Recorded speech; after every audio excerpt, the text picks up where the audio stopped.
Bila disebut Hari Malaysia, mungkin ada sesetengah daripada kita tidak begitu memahami dan mengerti peristiwa sejarah masa lalu. Ada juga yang lebih mengingati sejarah kemerdekaan negara pada 31 Ogos yang diraikan setiap tahun berbanding sejarah penubuhan Malaysia. Apakah rakyat Malaysia begitu memahami cerita 16 September 1963 iaitu peristiwa pembentukan Malaysia?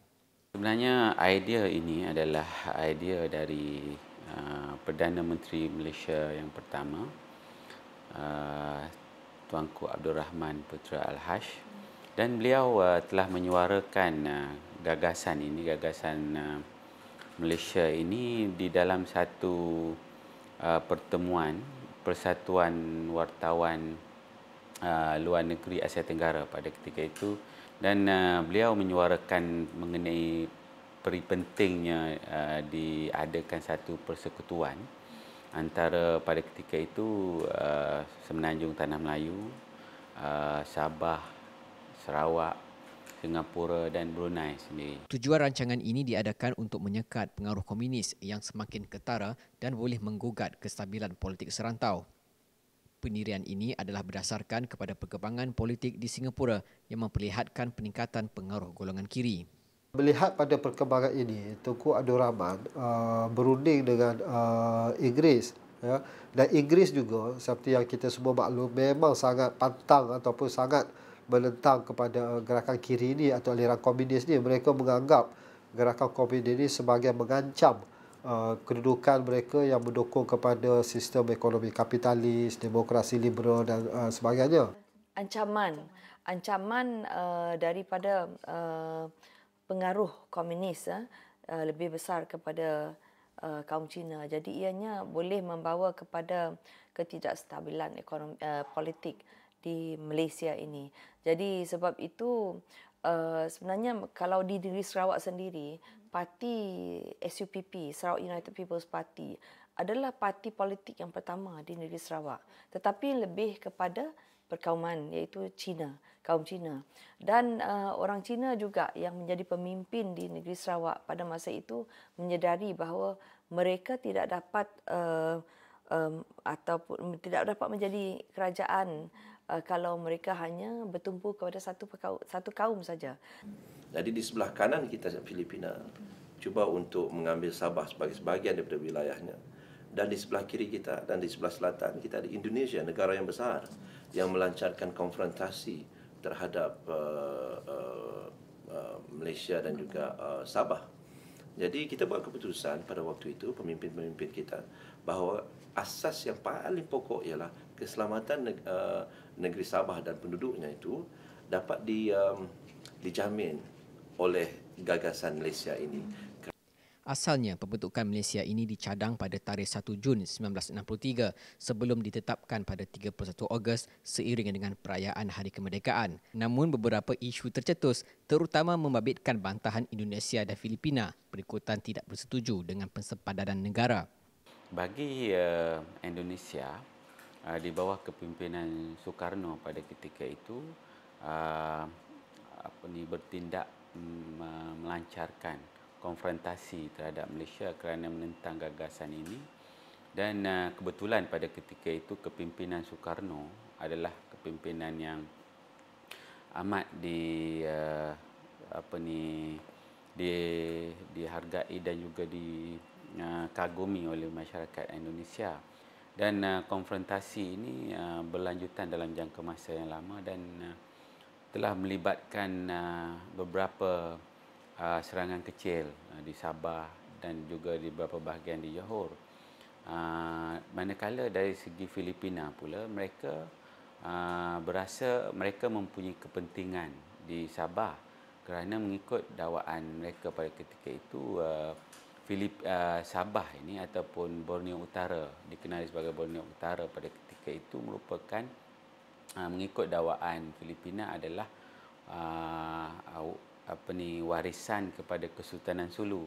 Ketika itu, kepimpinan Tunku Abdul Rahman mengambil langkah rasional dengan mengadakan beberapa rundingan, antaranya Jawatankuasa Perundingan Perpaduan Malaysia yang dipengerusikan oleh Donald Stephen. Tujuan jawatankuasa ini untuk menerangkan dengan lebih jelas tentang konsep Malaysia kepada orang ramai, khususnya penduduk Sabah, Sarawak dan Brunei. Kemudian, jawatankuasa itu bersetuju untuk mengemukakan memorandum kepada Suruhanjaya Kobol supaya dibuat tinjauan mengenai pandangan penduduk di Sarawak dan Sabah terhadap gagasan Malaysia. Penerimaan mula-mula memang, tapi tidak ramai yang menentang. Yang bersetuju tu ramai. Sebab itu jadi kita lebih kepada keputusan majoriti. Jadi apabila majoriti bersetuju untuk menyertainya, maka inilah hasilnya. Dan kita sendiri Memorandum yang dipersetujui jawatankuasa tersebut mengandungi beberapa perkara penting untuk dijadikan asas kepada perlembagaan yang akan dirancang. Antaranya, bersetuju supaya Perlembagaan Tanah Melayu dijadikan asas kepada Perlembagaan Malaysia.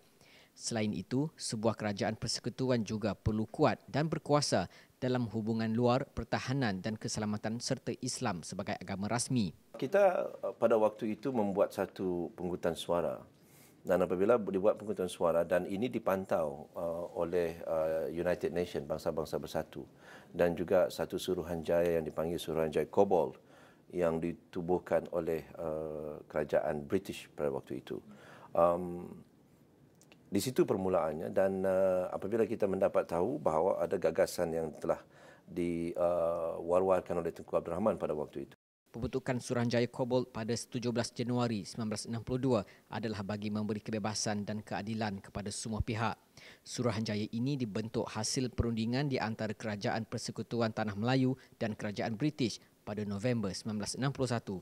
Tujuan penubuhan Suruhanjaya ini adalah untuk meninjau pandangan penduduk negeri-negeri di Borneo Utara, Sabah dan Sarawak tentang gagasan Malaysia. Sepanjang Februari hingga April 1962, Suruhanjaya ini telah menemui lebih 4,000 orang dan menerima 2,200 memorandum daripada pelbagai pihak yang menunjukkan 80% penduduk Sabah dan Sarawak menyokong penubuhan Malaysia. Sokongan rakyat ini jelas dibuktikan melalui laporan Suruhanjaya Kobol yang telah disahkan oleh Perwakilan Pertubuhan Bangsa-Bangsa Bersatu PBB. Diwujudkan Suruhanjaya Kobol, diwujudkan jawatankuasa untuk membina hubungan dan sebagainya, merapatkan lagi, memahamkan kepada orang ramai, memberi kefahaman kepada orang ramai. Akhirnya bersetujulah pada 16 September untuk membentuk satu negara baru merupakan gabungan antara 4 wilayah sebenarnya, Tanah Melayu, Singapura, Sabah, Sarawak. Pengisytiharan penubuhan Malaysia telah dibacakan Perdana Menteri Tunku Abdul Rahman Putra di hadapan 30,000 rakyat Malaysia yang turut meraihkan hari bersejarah tersebut. Hingga hari ini, tidak dapat dinafikan lagi penyataan Sabah dan Sarawak dalam membentuk negara Malaysia memberi manfaat kepada rakyat seluruhnya, termasuklah dari segi ekonomi, infrastruktur dan sosial. Memanglah kalau kita melihat negeri Sabah sekarang pada tahun 2013, kita tidak akan dapat konteksnya itu. Tetapi kalau kita lihat tahun 1960-an, 50-an dan 60-an, negeri Sabah adalah sebuah negeri yang amat mundur. Jalan raya tidak wujud, kalau ada pun hanya di bandar-bandar besar. Tidak ada perkhidmatan awam yang mantap. Jadi dengan gabungan ini, pertamanya dalam istilah ekonomi, kita mempunyai apa yang dikatakan keuntungan dari segi economies of scale. Maknanya kalau kita berurusan, berdagang dengan negara luar sebagai entiti Sabah saja, sudah tentu kita sebagai sebuah negeri, wilayah Sabah itu kecil dibandingkan dengan kalau kita berunding dengan ataupun berdagang dengan negara lain dalam bentuk Malaysia, satu negara yang lebih besar. Sudah tentu kekuatannya sudah ada di situ. Kita memang tidak maju. Kita perlu terima hakikat tu. Bahawa kita memang tidak maju kerana kita tidak mempunyai kepakaran, kita memang betul-betul mundur. Sebab itu ramai dari, kalau dulu orang Semenanjung mengatakan orang Sarawak tinggal di atas pokok. Tetapi itu sebenarnya tidak ada lagi. Tetapi kalau kita lihat perbezaannya semenjak penubuhan kita Malaysia ini, semenjak kita bekerjasama dengan kerajaan pusat, dari sudut ekonomi, ramai orang kita sudah maju, terutama sekali kaum Bumi Putra. Hakikatnya, walaupun terdapat pelbagai cabaran yang dihadapi ketika permulaan pembentukan Malaysia, namun kini rakyat wajar berasa bangga bersama-sama menghayati peristiwa sejarah ini. 16 September, Hari Malaysia, tanggal penyatu seluruh bangsa. Jadi pada saya dalam kita meraihkan Hari Malaysia ini, apa yang kita telah buat ialah untuk meraihkannya di ketiga-tiga tempat, di Semenanjung, di Sabah dan Sarawak. Semua kaum yang terlibat. Jadi sebab itu kami tidak merasa sangat kaum mana yang tertinggal, sebab setiap kali memang setiap kaum itu memang mempunyai peranan yang penting. Jadi mereka terlibat dalam dalam program-program kebudayaan. Kita dapat lihat usaha-usaha pemerintah, usaha-usaha jabatan-jabatan tertentu, kementerian dan sebagainya, kementerian tertentu dan sebagainya, mahukan ia diingati ataupun peristiwa ini menjadi satu tanda perubahan negara kita kepada tahap merdeka dan sebagainya. Pada perkembangan politik semasa semenjak 2008, semangat Malaysia ini telah mula menjadi satu ancaman, maka ia perlu diperingati secara lebih khusus. Maka sebab itulah pada bermula 2010, Datuk Seri Najib, Perdana Menteri sekarang, sudah mengisytiharkan bahawa tarikh 16 September juga adalah tarikh Hari Malaysia.